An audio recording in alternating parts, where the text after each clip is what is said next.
আউযুবিল্লাহি মিনাশ শাইতানির রাজিম বিসমিল্লাহির রহমানির রহিম। আসন্ন ত্রয়োদশ জাতীয় সংসদ নির্বাচন টাঙ্গাইল এক ধনবাড়ী মধুপুর আসনে আমাদের প্রাণপ্রিয় নেতা আলহাজ ফকির মাহবুব আলম স্বপন ভাইয়ের কোনো বিকল্প নাই। তিনি বিগত দিনে অনেক উন্নয়ন করেছে, স্কুল, মাদ্রাসা, কলেজ এবং রাস্তাঘাট, ব্রিজ, কালপার এবং অসহায় মানুষের পাশে দাঁড়িয়েছে। এবং আমাদের রাষ্ট্রনায়ক তারেক রহমান 31 দফা দাবিতে রাষ্ট্র কাঠামোর যে ধারাবাহিকতা দিয়েছে, সেটি ইনশাল্লাহ আমাদের নেতা আলহাজ ফকির মাহবুব আলম স্বপন ভাই সবটি পালন করবে ইনশাল্লাহ। আগামী দিনে যদি আল্লাহর রহমতে আমাদের জাতীয় সংসদ নির্বাচনে বিএনপি জয়ী হয়, ইনশাল্লাহ সাধারণ মানুষ এবং কৃষক, মেহনতি মানুষের জন্য কাজ করবে এবং অসহায় মানুষের জন্য কাজ করবে, মা বোনদের জন্য কাজ করবে ইনশাল্লাহ।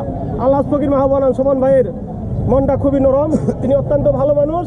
তিনি এমপি হলে মন্ত্রিত্ব হবেন, মন্ত্রিত্ব হলে এদেশের অন্যান্য উন্নয়নের কাজ করবে ইনশাল্লাহ। এ বলে আমি আমার সংক্ষিপ্ত বক্তব্য শেষ করছি।